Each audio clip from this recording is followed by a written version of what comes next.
WABC News Time 5:15. A little sports. Justin Ellick got the day off, but here's Wanda Moss with those sports minutes. Drake May threw two fourth-quarter touchdowns to help the Patriots rally beat the Ravens 28-24 to clinch a playoff spot for the first time since 2021. Lamar Jackson left in the second quarter with a back injury.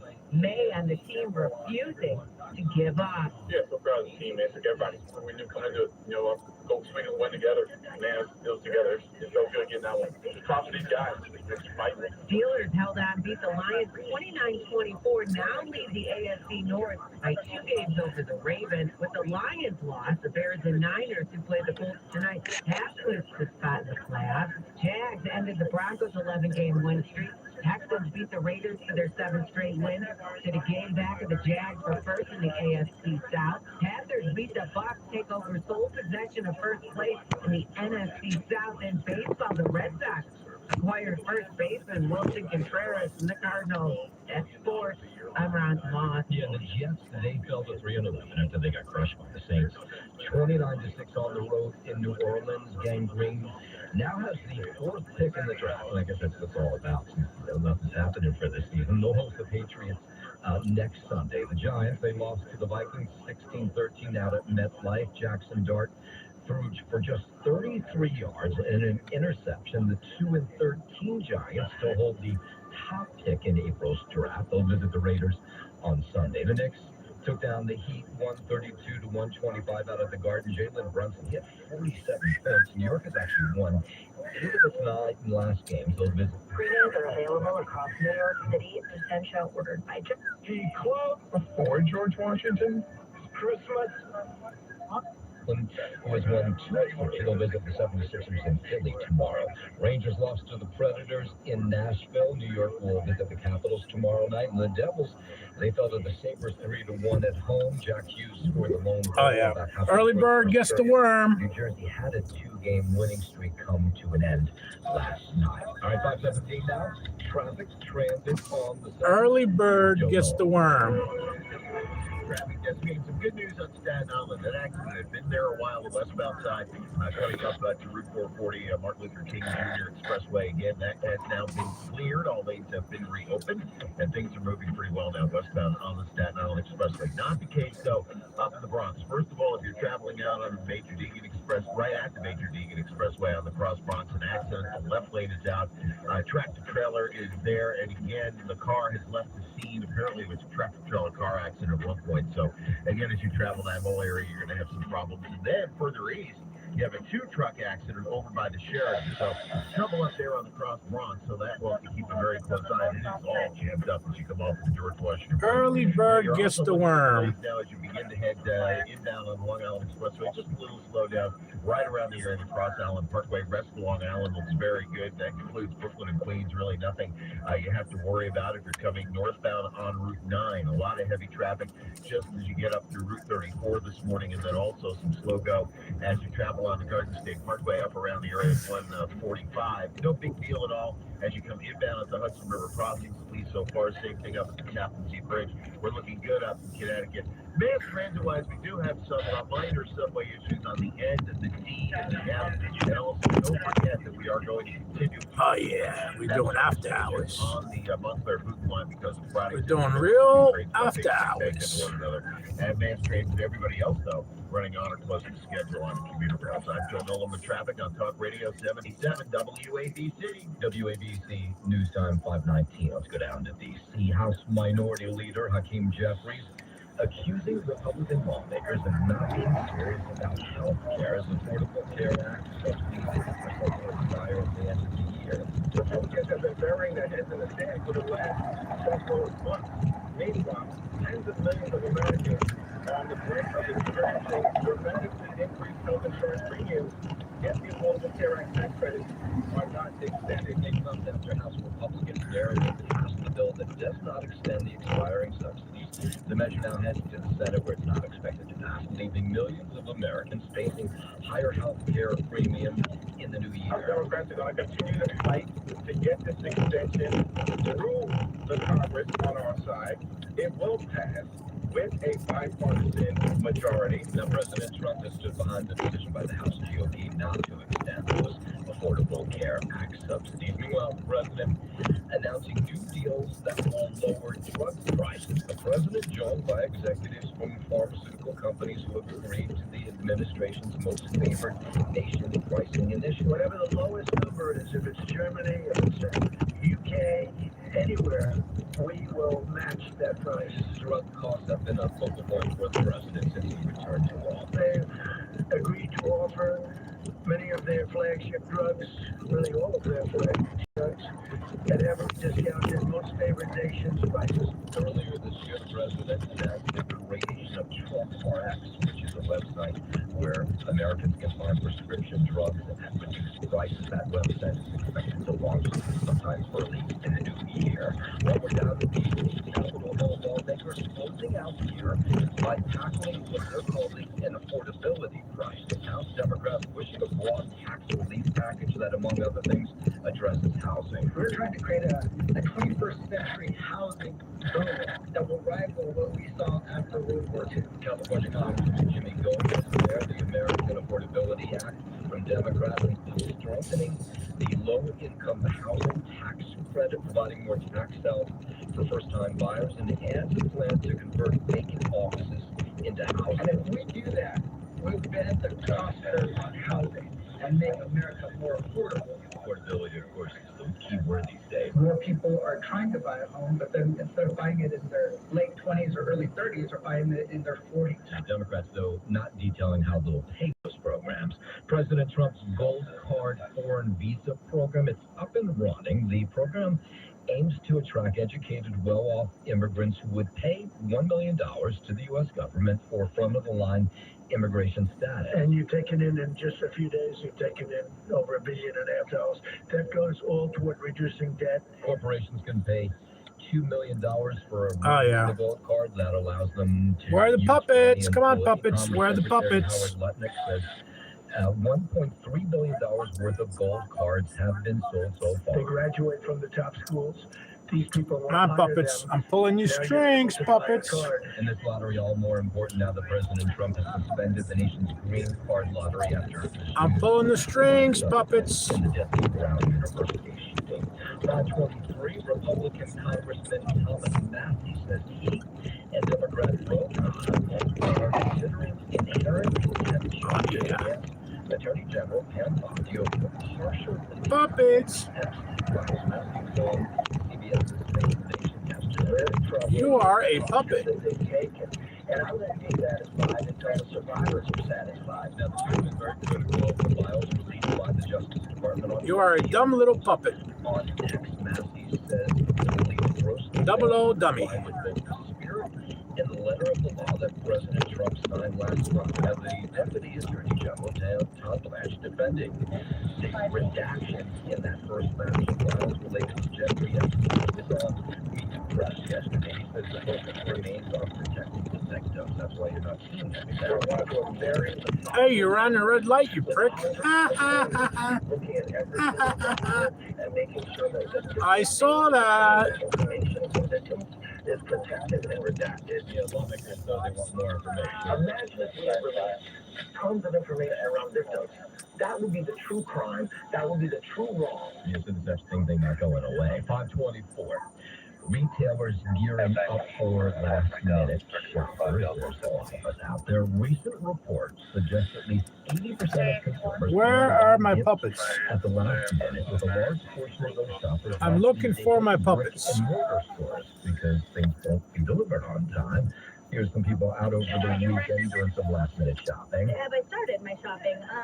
Or done enough. I'm pretty much done my holiday shopping. My sister's actually pregnant, and so she's due on Christmas Eve. Whenever the baby shows up, I'll have additional gifts for the baby because the baby's gonna be spoiled. I haven't even started. Yeah, so Amazon, JCPenney, Kohl's, some of the stores that are offering same day or next day delivery on some select items, knowing that people wait till the last possible moment. No, I do not. That's not a budget. I run my budget.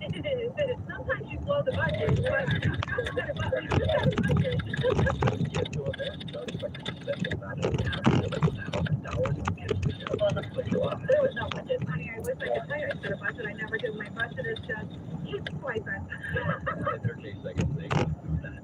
525. A new report reports as Americans spent big time on booze last year. Well, I gotta get drunk and I sure do. Dreaded all to know just what I'm gonna do. Smart Assets report says spending topped $228 billion on alcohol last year. Alaskans spent the most, with the average adult shelling out $1,250 on alcohol, while the state as a whole spent $675 million on alcoholic beverages. Wyoming placed second, with adults spending $1,237, and as a whole, the state spent $543 million on alcohol. There's a lot of doctors that tell me that I better start slowing it down. But tomorrow, so I guess we better have another round. All right, 526. Still the winner in now the almost $1 billion Powerball lottery. Nobody won over the weekend. Nobody matched all six numbers in Saturday night drawing for $1.5 billion. So the Powerball jackpot now rolls over the drawing, and it will be worth an estimated $1.6 billion, making it the fifth largest U.S. lottery jackpot special. Whoever wins the grand prize can choose the full amount over 30 installments, or take the cash option of $735 million before taxes. There were 8 tickets in Saturday night's drawing that matched 5 of the 6 numbers, and those tickets are now worth $1 million each. Good luck. I'm Chip. Yeah, good luck. Right, maybe I'll all right, for the moment, go to Disneyland. I'll tell you why they're closing 11 rides there. We'll get to that story in just a moment. First, 527, traffic transit on the 7th. Here's Joe Lowe. $5 billion. What's that? What are you going to do with $1.5 billion? Oh, I love to do it. I hear people say, but I don't know. Well, you think it's too much? Right there. It's ridiculous. Really, can you see that trust where you give away more money than you don't get? Right? Change your everything. Every relationship, every relationship in your life completely changes. I mean, it's weird. Yeah, you know me. I'd be like, did you go out the next day? I'd be like, Joe, you only got to we would. All right, well, let's get outside. We have a couple of things for you. First of all, the Crosswalk Expressway, as you travel on the eastbound side coming into the Deegan, that tractor-trailer accident still there. Again, the right shoulder and left lane is going to be out of service as you come up to this thing.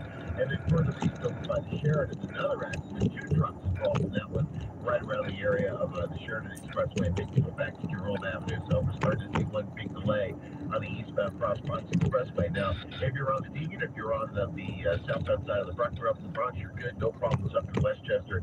Coming down into the Bronx, everything seems to be good there. We don't have an issue with any of the Hudson River crossings, including the Tappan Zee Bridge. We do have an issue now in Old Bridge as you travel northbound on Route 9 coming into Jake Brown Road. That would be on the northbound side. 2 lanes are out of service. A pretty bad accident there. Apparently a downed utility pole. That will continue. Undoubtedly over the weekend you heard about this problem that they had. What is all this noise? Line out of Bay Street in Montclair. Well, apparently they say they're calling the blockade a violation of international law. Venezuelan ships most of its crew to China through a so-called dark fleet. Back in the U.S., Karen, the Justice Department's defending its handling of the Jeffrey Epstein files. It's after several photos from its first release. The documents were taken offline over the weekend. One of them showed photos in a desk drawer, including one of the future President Trump. But Deputy Attorney General Todd Blanche says this has nothing to do with the president. There are dozens of photos of President Trump already released to the public seeing him with Mr. Epstein. He has said that in the 90s, early 2000s, he socialized with him. So the absurdity of us pulling down a single photo, because President Trump was in it, is laughable. Deputy Attorney General Todd Blanche appeared on NBC's Meet the Press on Sunday on Bloomberg Radio. That photo was restored to the DOJ website late last night. The Justice Department has yet to release all its Epstein files, it says, because of the volume of material and restrictions from a federal judge aimed at protecting victims. Some of the documents that have been released are heavily redacted. Now we want to get to the latest on the war in Ukraine. Nathan, U.S. Special Envoy Steve Witkoff said Trump administration officials held, quote, productive and constructive meetings with Ukrainian and European counterparts in Florida. This comes on news this morning as senior Russian general was killed after a bomb exploded in his car in Moscow. This is the third time in the past 12 months that Russian officers involved in the invasion of Ukraine have been killed in bomb attacks in Moscow. Turning to the markets now, Karen, futures are higher. Gold, silver, and copper all trading at records as we begin a holiday short trading week on Wall Street. Right now, gold is at $4,441 an ounce. We get more of the markets from Bloomberg's Charlie Pellet. With only days to go before the end of the trading year, the S&P 500 is up about 16% year to date, amid lingering questions about valuations and corporate spending on artificial intelligence. Carol Schleif is Chief Investment Officer at BMO Family Office. People keep talking about excessive valuations, and when you look at where the earnings went relative to how much the markets are up, it's almost all supported by the earnings. According to data compiled by Citadel Securities, if history's any guide, stocks will keep pushing higher. Since 1928, the S&P 500 has risen 75% of the time in the last 2 weeks of December in New York. Charlie Pellet, Bloomberg Radio. All right, Charlie, thanks. And a group of private equity firms led by Permira and Warburg Pincus has agreed to acquire Clearwater Analytics Holdings. The deal values the investment and accounting software maker at $8.4 billion, including debt. 5:32 on Wall Street. We bring in Michael Barr with more on what else is going on in New York and around the world. Michael, good morning. Good morning, Karen. Nicki Minaj made a surprise appearance at a gathering of conservatives in Arizona and praised President Donald Trump and Vice President J.D. Vance, calling them role models for young men. The rapper spoke Sunday on the last day of the annual Turning Point USA convention in Phoenix. Vance says the conservative movement should welcome anyone who loves America. Vance also called for faster deportations. We're building an army of patriots, and we need good people who care about the country to help us secure the border and do it even faster. It is the first time the organization is meeting since its founder, late conservative activist Charlie Kirk, was assassinated in September. President Donald Trump also spoke at the convention by phone. Nobody did more for me than Charlie, and there's nobody better than Erica, and you are the greatest people on earth. Turning Point leader Erica Kirk, widow of Charlie Kirk, has endorsed Vance as a potential successor to President Trump. Tesla doors have been the subject of complaints to U.S. regulators on social media and in legal filings after incidents involving doors that would not open. According to a Bloomberg investigation, at least 15 deaths and a dozen incidents over the past decade in which occupants or rescuers were unable to open the doors of a Tesla that had crashed and caught fire. The U.S. National Highway Traffic Safety Administration. Who cares? Hundreds protested in Boulder, Colorado over the weekend against closing the National Center for Atmospheric Research. The protest coming after White House Budget Director Russ Moulton posted that the NCAR would be broken up because it is, quote, one of the largest sources of climate alarmism in the country. The research lab, which houses the largest federal research program on climate change, supports research to predict, prepare for, and respond to severe weather and other natural disasters like hurricanes. Colorado Attorney General Phil Weiser vows to keep the facility open. I've now been in court 47 times and counting because this administration thinks it's above the law. It's not. I'm going to keep fighting for Colorado. About 130 scientists work at the research lab. New York City Mayor-elect Zohran Mamdani announced plans for his inauguration day on New Year's Day. Mamdani will be sworn in on the steps of City Hall, followed by a block party along Broadway. Mamdani spoke during a social media video. Dreaming demands hope. Dreaming demands solidarity. Dreaming demands work. If this campaign has demonstrated anything, it is that our dreams can become reality. In a written statement, Mamdani says this inauguration is a celebration of the movement we built, the mandate we won, and the city we are prepared to lead. Global news, 24 hours a day, and whenever you want it, with Bloomberg News Now. I'm Michael Barr, and this is Bloomberg. Aaron. All right, Michael Barr, thank you. And futures this morning are on the rise. S&P futures up 1/3%, up about 24 points. Dow futures up 1/10%, or 46 points. NASDAQ futures up 0.5%, or 135 points. 10-year Treasury down 4/30 seconds, yield 4.16%. Yield on the 2-year, 3.48%. NYMEX crude oil is up 1.5% of 84 cents at $57.36 a barrel. COMEX gold up 1.3% of $57. It is at $4,444.40 an ounce.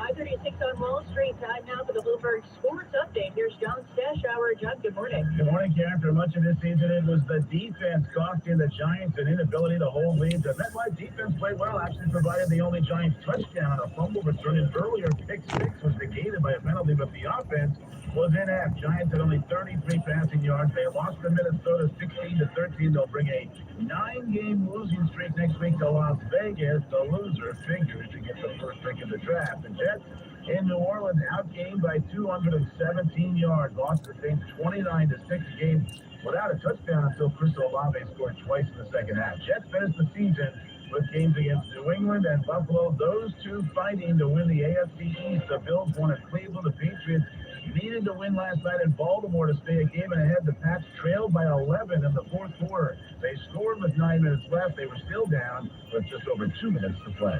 Offset eye behind May. Takes the snap. He's back. He'll hand it off. Stevenson breaks out to the right side. To the 15. Down to the 10. Picks up a block to the 5. Stevenson the goal line. And in. Touchdown Patriots. Ramondre Stevenson. A 21-yard touchdown run. And the Patriots are in front. Westwood won. New England won 28-24. Now tied with Denver for best record of the AFC. The Broncos lost at home to Jacksonville, who's won 6 in a row. Trevor Lawrence in on 4 TDs. Houston made it 7 straight wins, and the Texans trailed the Jags by a game in the South. Pittsburgh with a win at Detroit to move 2 ahead of the Ravens in the North. The Chargers won at Dallas. Justin Herbert 23-29, and LA now moves within 1 of the West Division Broncos. Carolina Panthers now first place. NFC South beat Tampa Bay 23-20. Sealed the win with a last-minute interception. The Bucs have lost 6 in the last 7. At the Garden, Knicks beat the Heat 132-125 for Jalen Brunson, 47 points. Nets beat Toronto 96-81. Rangers lost to Nashville 2-1. Devils lost to Buffalo 3-1. John Stashower, Bloomberg Sports. All right, John, thank you. And now we want to take a look at some of the most read stories on the Bloomberg Terminal, which you can find by going to READ Go. And Nathan, we've had extensive reporting on this. We just heard Michael Barr talk about it as well. And you know, for years, people have lodged complaints about Tesla's doors. Well, you know, some of these complaints have been incidents that have been, you know, mundane, but also there's been a truly terrifying, and there's been a broad investigation by Bloomberg into the risks of these electric door handles, and it attempted to quantify for the first time the number of fatal crashes in the U.S., and it turned up at least 15 deaths in a dozen incidents over the past decade in which occupants or rescuers were unable to open the doors of a Tesla that had crashed and caught fire.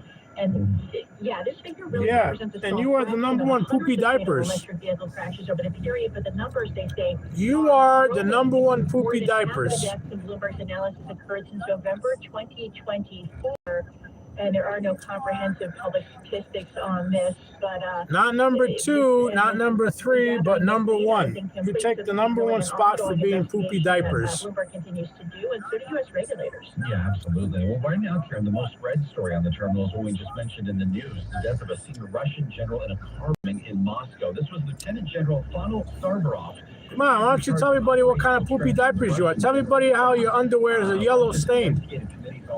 Come on. Tell everybody about the skid marks that you have in your undies. In your yellow stained underwear. That are khaki stained. You got khaki stained in your underwears. Ha ha ha ha ha. Ha khaki stains in your underwears. Markets, headlines, and breaking news 24 hours a day. Bloomberg.com, Bloomberg Television. You are poopy diapers. That is your name, poopy diapers. It's amazing how well you can remember your name. What, has it been 3 days already? And in 3 days you remember your name perfectly. Absolutely perfectly.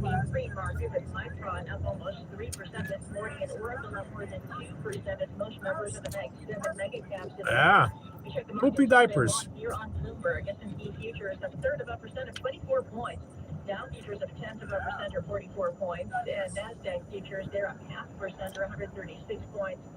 10-year Treasury down 4.30 seconds, yield 4.1%. The yield on the 2-year, 3.48%. NYMEX crude oil is up 5.5% of 87 cents at $57.39 a barrel. Gold up 1.25% or $55.50 at 44.43 an ounce. The lower dollar spot index is down 0.2%. The euro 1.1735 against the dollar, British pound 1.3436, the yen 157.38. And look at a Bitcoin, it's at 1.8% at $89,700. That's a Bloomberg Business Flash. Now here's my Poopy diapers. Come on, poopy diapers. Make nice, puppet. Make nice. Come on, talk some more, puppet. When the cat's away, the mice will play. When the cat's away, the mice will play.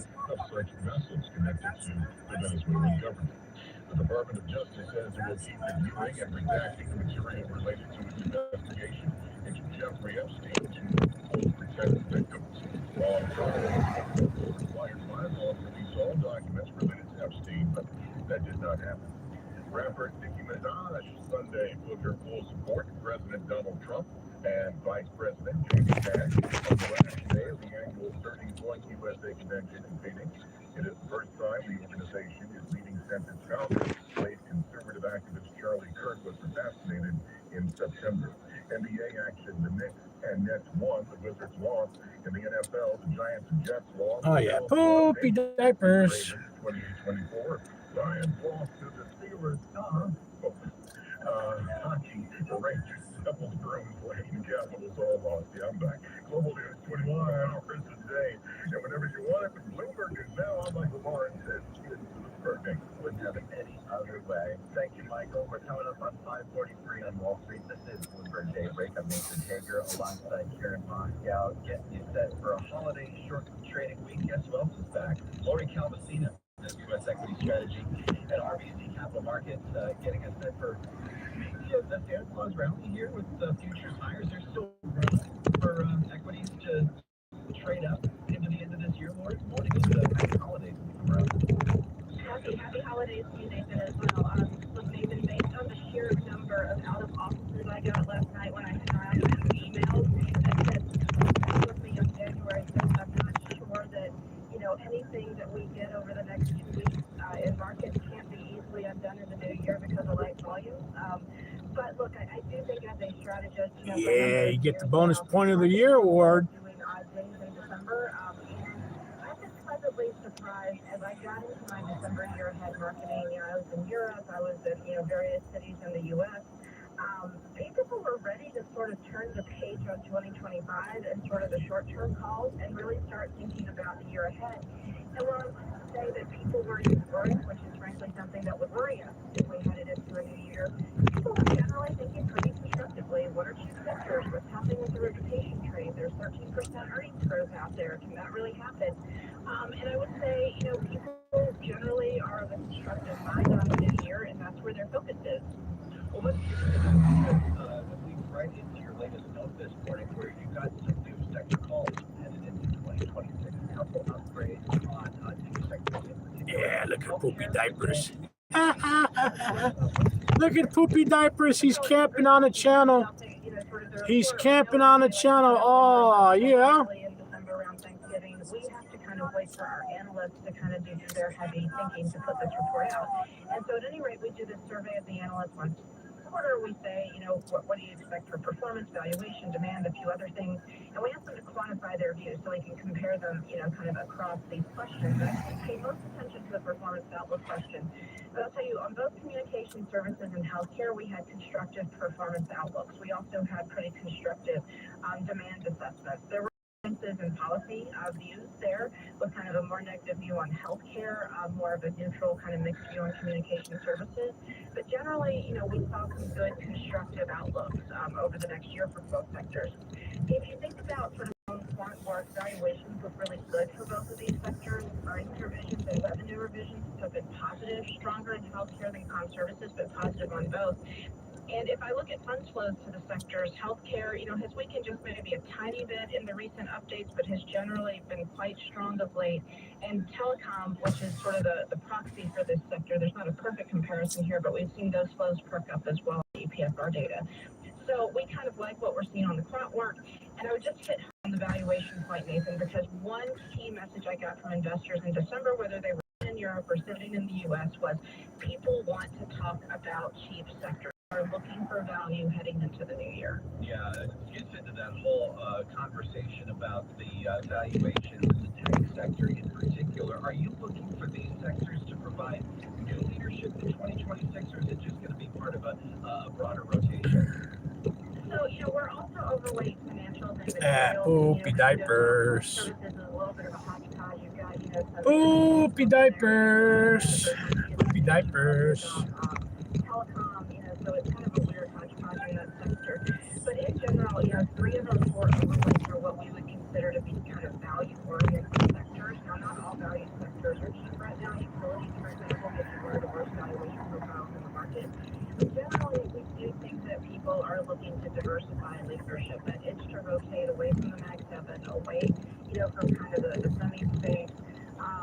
The AI, kind of the first movers, at least on the AI trade, kind of the early beneficiaries. That rotation very much seems to be in the air in, kind of the last few months, and we think that's powerful enough based on what we're hearing from people like you said,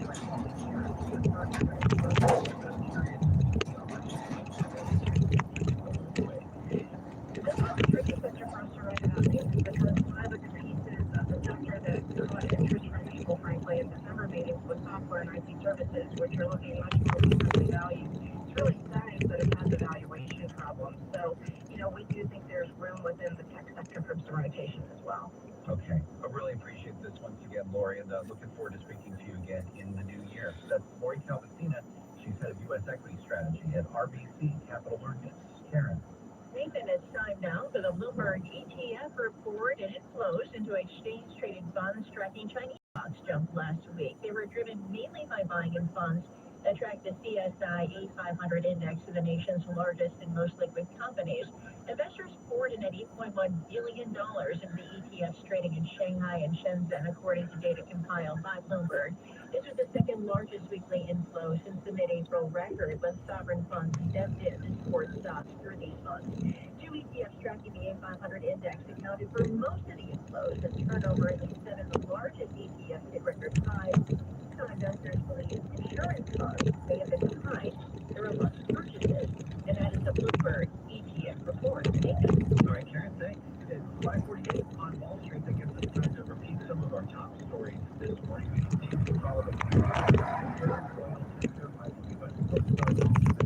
Coast is ramping up a blockade of sanctioned Venezuela oil with the Trump administration. Multiple high-stakes President Nicolas Maduro's trade chief they come after the Coast Guard reported that non-sanctioned vessels earlier in the weekend.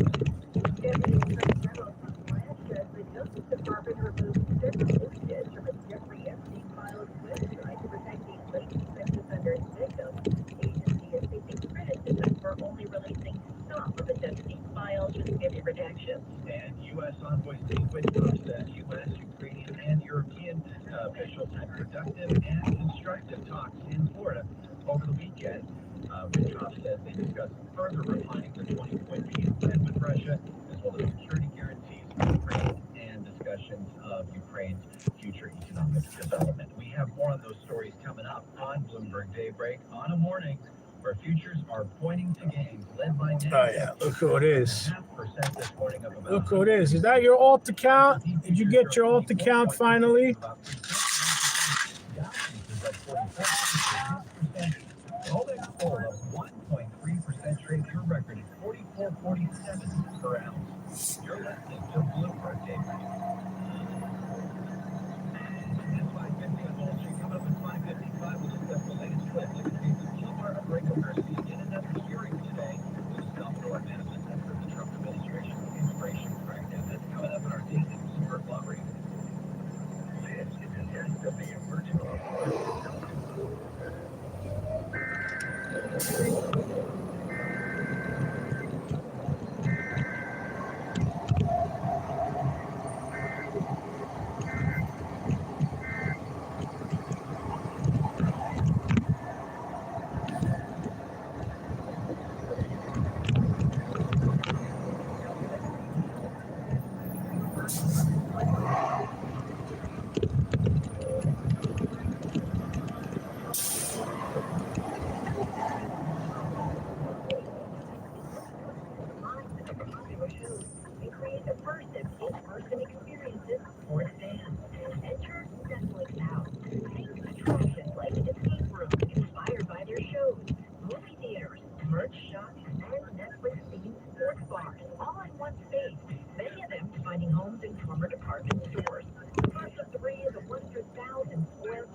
Bloomberg department store in the King of Prussia Mall in the Philadelphia suburbs.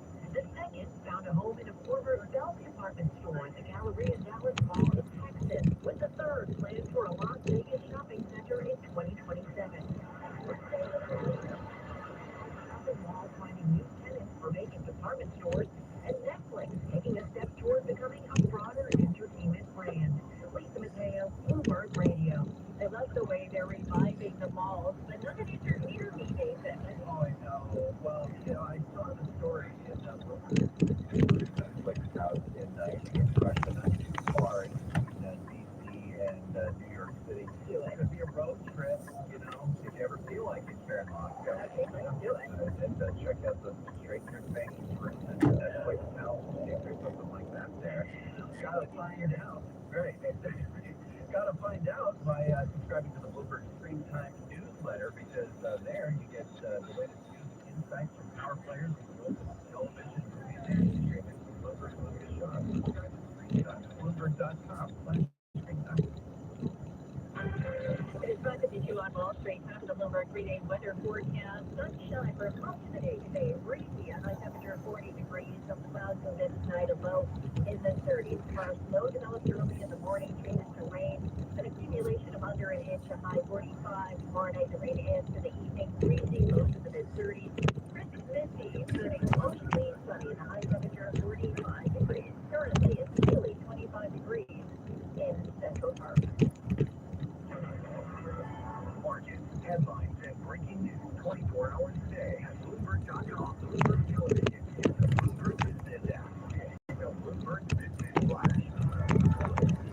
Here in Moscow, and revised appetite for technology stocks powering gains across global equity markets as gold, silver, and copper climbing to records that check the markets all day long here on Bloomberg. S&P futures up third of a percent, 25 points. Dow futures up tenth of a percent, or 44 points. Nasdaq is up 0.5%, or 137 points. 10-year Treasury down 4/32, yield 4.16%, yield on the 2-year 3.48%. That's a Bloomberg Business Flash. Now here's Michael Barr with more on what's going on around the world. Michael. Sarah, thank you very much. The Epstein Files Transparency Act required the release of documents related to the case against convicted sex offender Jeffrey Epstein to be made public by last Friday. The Department of Justice only posted a fraction of it. Now, several members of Congress say they are very concerned that the FBI had a lot of time to comply with this law. Republican Thomas Massie and Democrat now planning to draft a resolution to hold Attorney General Pam Bondi in contempt. The U.S. Coast Guard suspended the oil tanker off the coast of Venezuela as it's an attempt to cut off vital economic lifeline supplies to the government of President Nicolas Maduro. In the NFL, the Giants just lost. Bills won. Patriots beat the Ravens. NBA, the Knicks and Nets won. Wizards lost. In hockey, the Rangers, Devils, Bruins, and Capitals all lost. Global news 24 hours a day and whatever you want it with Bloomberg News Now. I'm Michael Barr, and this is Bloomberg News. Michael, thank you. We're coming up on 5:55 on Wall Street. It's time now for our daily Bloomberg Monitoring. Sport and legal issues in the news today. On another court hearing coming up today on whether the government should detain Gilmore Abrego Garcia. Salvadoran migrant case has been one of the most contentious immigration cases in the Trump administration ever since taking deportation to his home country. A federal judge in Maryland ordered Abrego Garcia to be released temporarily 10 days ago, and bars the government from detaining him for now. For more Bloomberg immigration litigation with the Obama administration. Abrego Garcia, he was known to go to Costa Rica. Why was the government going to get him here? This is a very complicated issue. This is why Gilmore Abrego Garcia is still in the country. There's a lot of machinations going on right now about what stage Gilmore Abrego Garcia is in, because they just recently found out that they had never actually ordered him deported. They never actually had a deportation order, and so he was deported without a deportation order, so no one knew what the reason was for his detention, and so they had to issue what was called a new removal order, which means that it was backdated 11 years, and now they're basically starting a full asylum case again from the beginning, from scratch, and all of this can be circumvented by the government of the United States sending Abrego Garcia to Costa Rica, and they just won't do it because they want to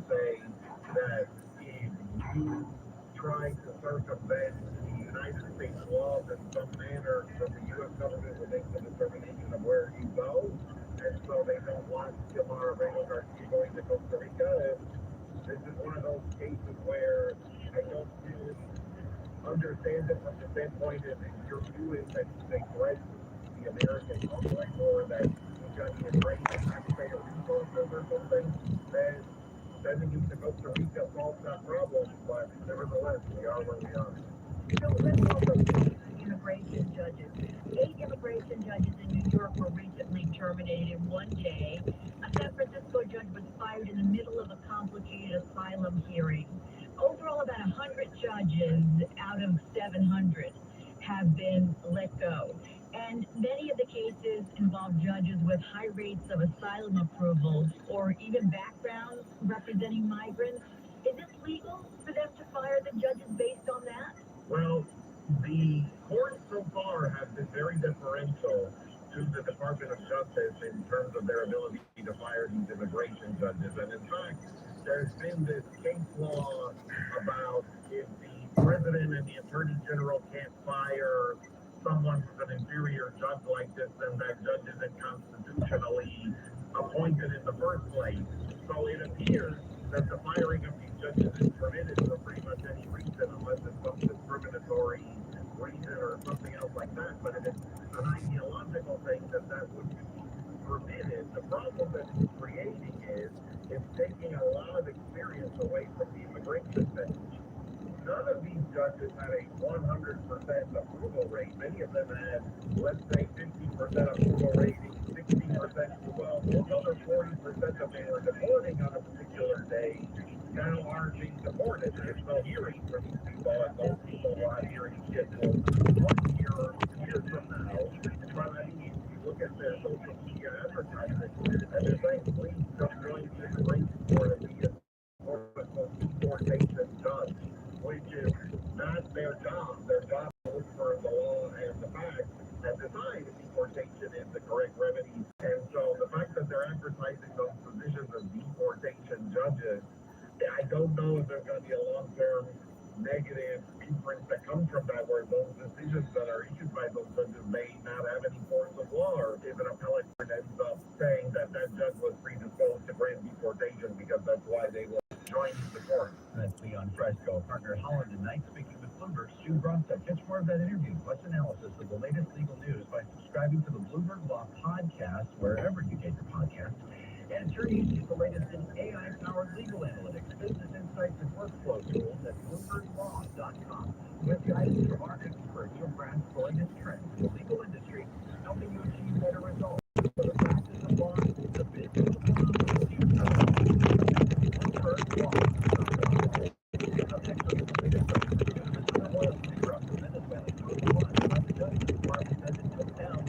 Jeffrey Epstein class coming up in our 6 a.m. news. Hour 2 Bloomberg Daybreak starts right now. Live from the financial capital of the world, broadcasting across the globe. This is WBER New York, Bloomberg 1130. From the Bloomberg Interactive Bloomberg Studios, this is Bloomberg Daybreak for Monday, December 22nd. Coming up today. The U.S. ramps up its blockade of Venezuelan oil, pursuing a third tanker. The Justice Department defends its handling of the Jeffrey Epstein files after several documents go offline. The Trump administration has quote constructive talks to end the war in Ukraine. Stock speed and distracted for a record as we begin a holiday short trading wait. USA is that after Charlie Kirk's assassination wrapped up, plus New York Mayor Alexa Downing will hold a huge run party on inauguration day. I'm Michael Baldwin, overhead for Jeff Cash on Sports. Sponsor for the Jets and Giants, big win for the Patriots. The Knicks won, the Rangers lost. That's all straight ahead on Bloomberg Daybreak on Bloomberg 1130 New York, 1 Washington, D.C., Bloomberg 929 Boston, Sirius XM 121, and around the world on BloombergRadio.com, the Bloomberg Terminal, and the Bloomberg Business app.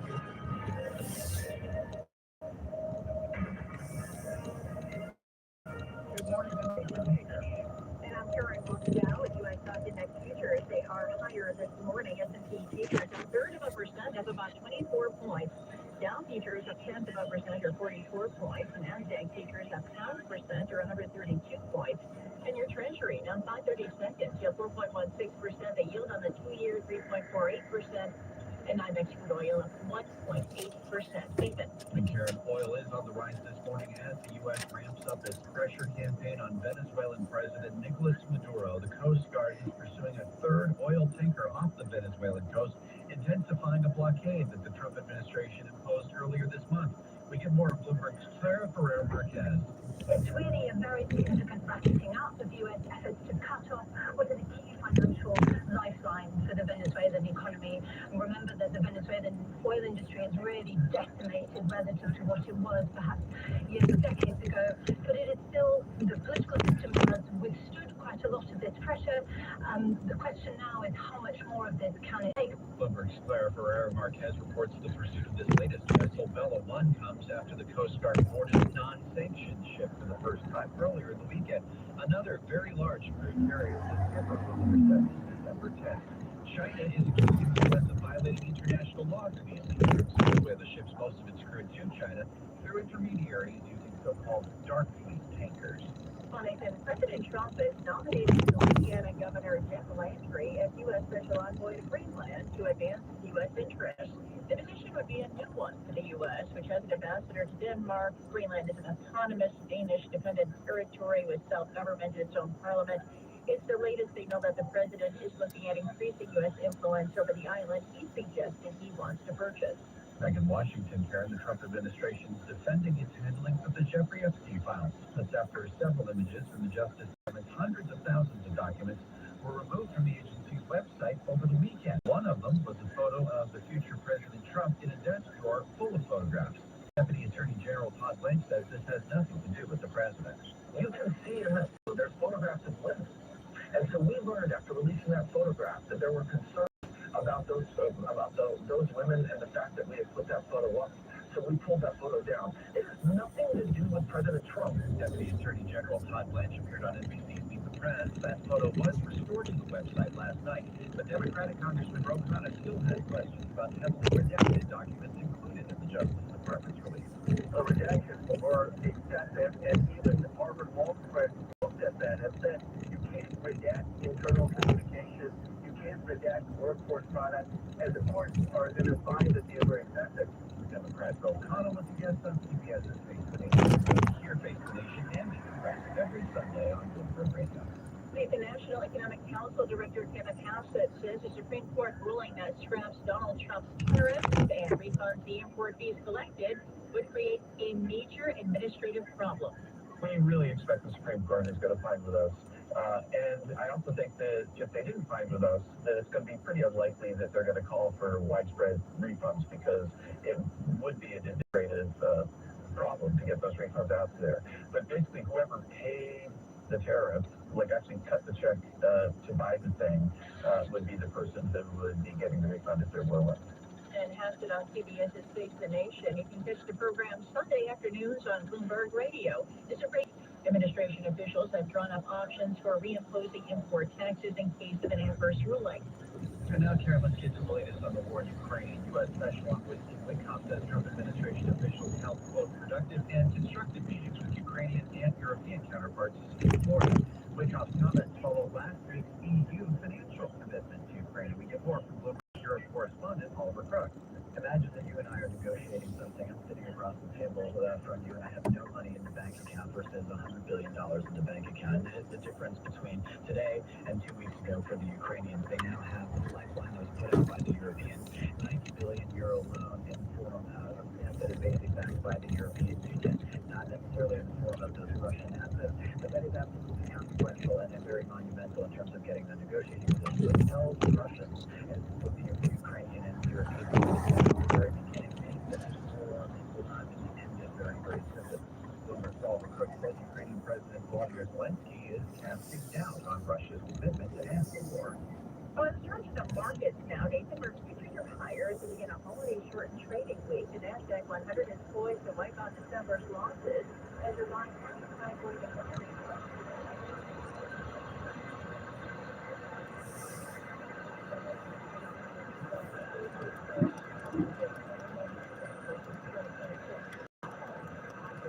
But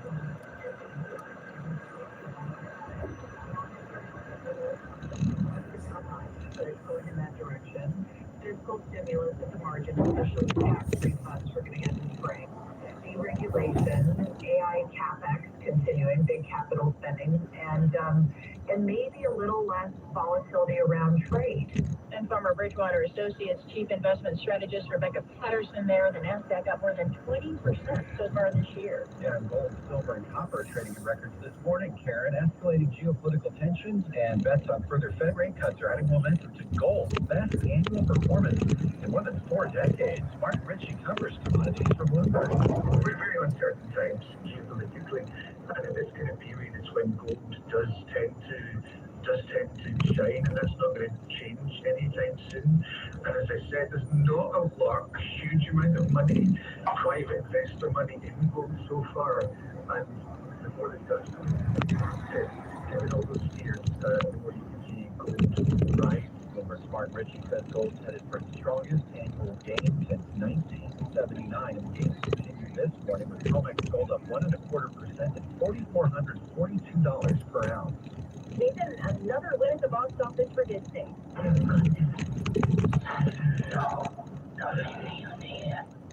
Avatar: Fire and Ash was the highest grossing film at the box office this weekend with an $88 million domestic debut. It also opened #1 in China, delivering a strong debut just weeks after the entertainment giant Zootopia broke records for a foreign animated film in the country.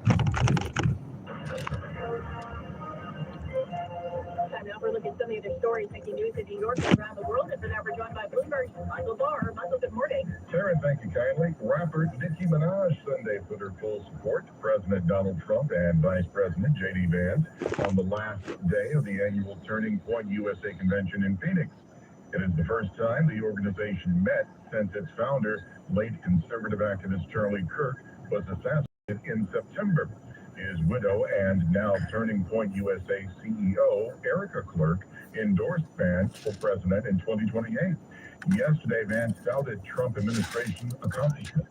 We have relegated DEI to the dustbin of history, which is exactly where it belongs. Vice President Vance went on to say the conservative movement should welcome anyone who loves America. The U.S. is experiencing a surge of the flu this season. The CDC has already tallied up more than 4 million cases. Dr. Benjamin Abdullah is the chair of emergency medicine at the Mount Sinai Health System in New York City. Shots are effective and safe for people 6 months of age. We definitely recommend the flu shot. It is not too late, and it can greatly reduce the risk of serious disease and even hospitalization. So far, the flu has killed 2,000 people, including 2 children. New York, Rhode Island, and Louisiana are some states seeing very high levels of flu activity. New York City congestion pricing in Manhattan is said to be working as planned, with a significant drop in pollution and traffic declining by 11% in the total zone. The Metropolitan Transportation Authority is poised to meet its target, generating $500 million of revenue from the program after expenses. New York City Mayor-elect Zohran Mamdani takes over to lead the city when the ball drops on New Year's Day. Mamdani announced he's throwing a giant block party for his inauguration. After the swearing-in ceremony at City Hall, music and performances will fill Broadway. Mamdani spoke during a social media video.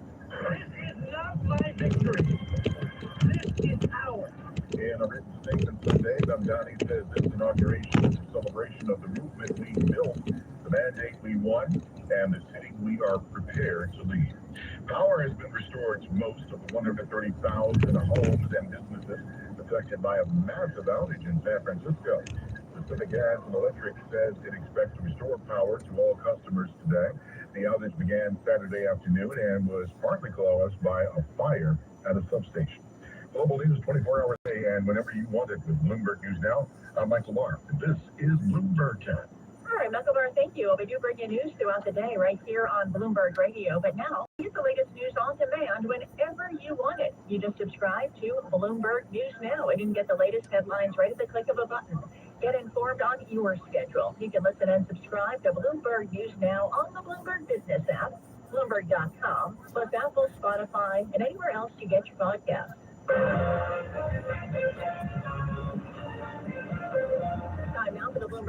update. Here's John Stashower. John, good morning. Good morning, Darren. A year ago, the Jets and Giants combined to go 8-26, and this season they are both even worse. A combined 5-25. Once again, Giants had a chance, but Minnesota won at MetLife 16-13. Giants quarterback Jackson Garland 33 passing yards. The Giants' ninth loss in a row. Interim coach Mike Kafka is 0-5. Jets lost to New Orleans 29-6. Their rookie QB Brady Cook has now played 3 games successfully. Division races in the AFC, the team with the biggest lead, the Steelers. A month ago, they were calling for the firing of longtime coach Mike Tomlin. Pittsburgh won 3 straight. Victory in Detroit, not decided until the final play. With the season in the balance, Roll, fires, it's the one. They didn't get across with their flag down. Whoa, he goes across. Do they have a whistle first? There's so many things on this level that I just saw. Could be offensive pass interference, actually. Tony Romo was right on CBS. That's healthy. He came to the game when he touched down with the Lions receiving around off a ground lateral to the quarterback. Eric Donkey was the second game-winning TD nullified by an offensive pass interference. Last night in Baltimore, the Ravens blew a fourth-quarter lead, lost to the Patriots 28-24 to Baltimore.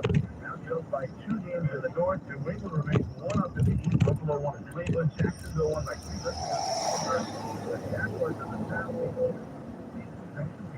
That Broncos loss ended their 11-game winning streak, and when the Chargers won at Dallas, LA was 1 game behind in the West. That's regarded another spectacular game for Jalen Brunson. 47 points, that's tied for the most he's ever scored in MSG. 8 assists, no turnovers. Brunson's now had 20 regular season games with 40 or more points and 9 more in the playoffs. Victory 8, 132, 125. And Barkley's the next. 96-81. Rangers shut out to the final. Lost to Nashville 2-1. Devils lost to Buffalo 3-1.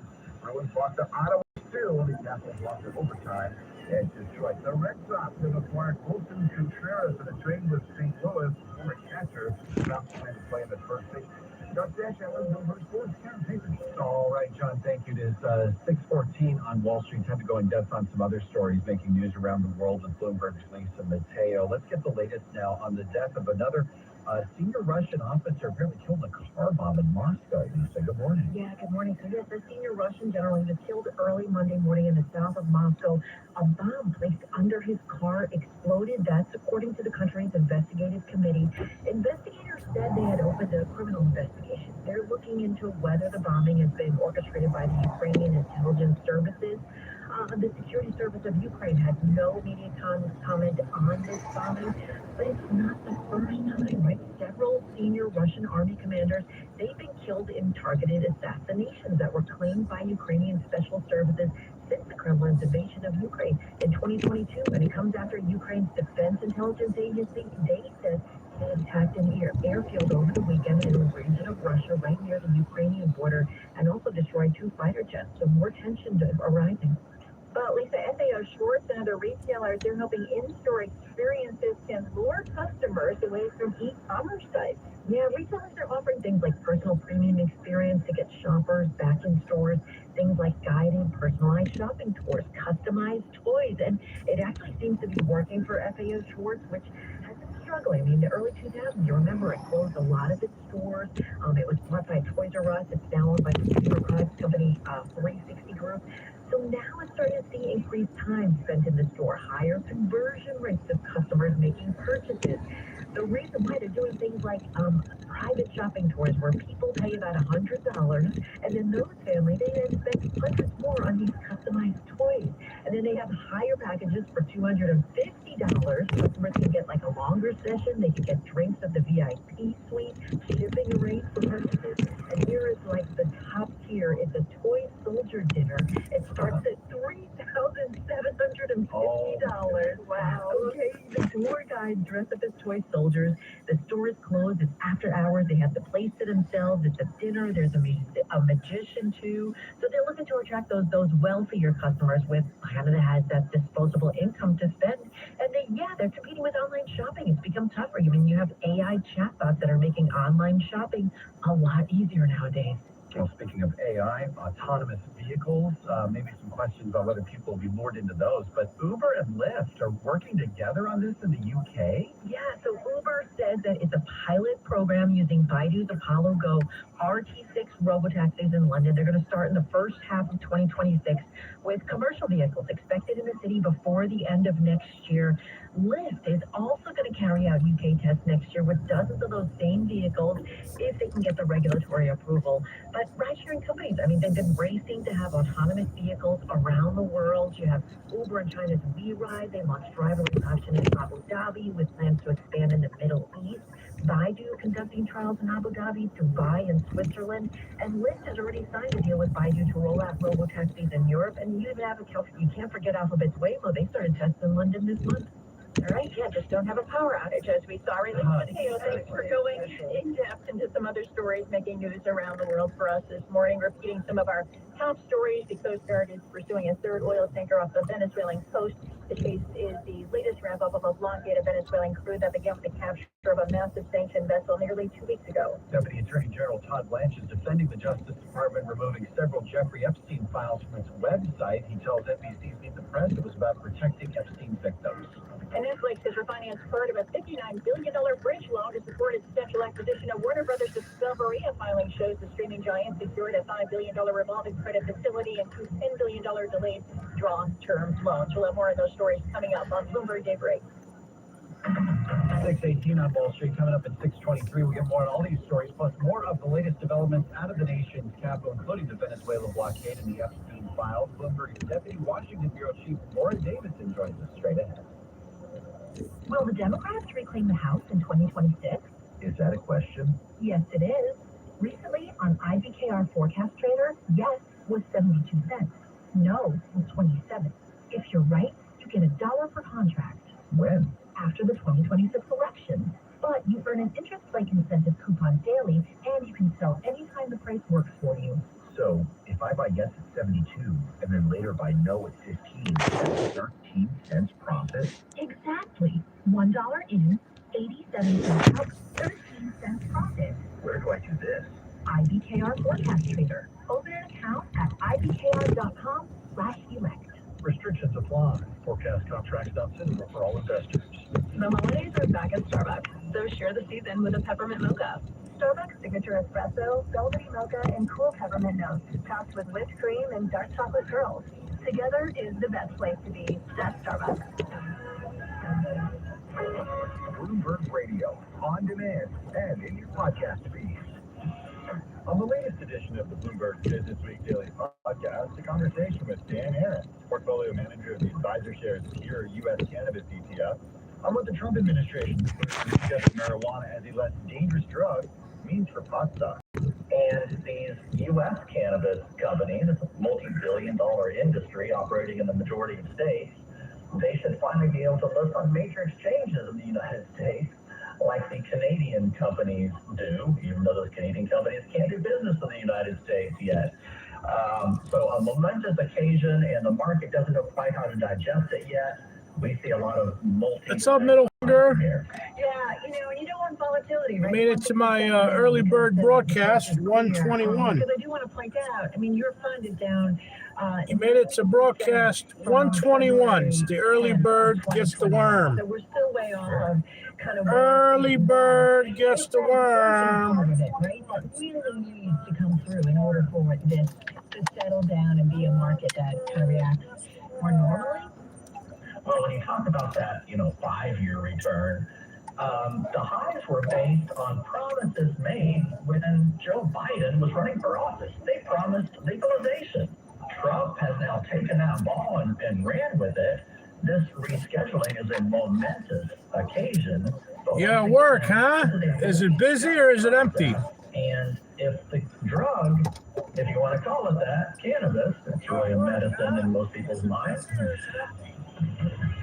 Hear the full conversation on the latest edition of the Bloomberg Business Week Daily podcast. Subscribe on Apple, Spotify, and anywhere else you get your podcasts. Plus, listen anytime on the Bloomberg Business app and Bloomberg.com. Later this hour, 6:44 a.m. Wall Street time. Stay tuned for a conversation with former Bank Financial Services chair and current Bloomberg contributor Patrick McHenry. We'll get his thoughts on the Venezuela blockade, the Epstein files, and the economic debate in the nation's capital. Market. I'm gonna cut off the broadcast. 24 hours a day at Bloomberg.com. Bloomberg Television. I'm kind of done with the broadcast here. The Bloomberg Business Flash. So we're gonna cut it off. And again, Netflix has refinanced part of a $59 billion bridge loan to support its potential acquisition of Warner Brothers Discovery. Netflix shares, they are higher in the early trade, up 0.7%. Meanwhile, futures, they are moving higher with S&P futures up 0.3% or 26 points. Dow futures little change. NASDAQ futures up 0.5% or 139 points. 10-year Treasury down 5 30 cents into 4.16%. A yield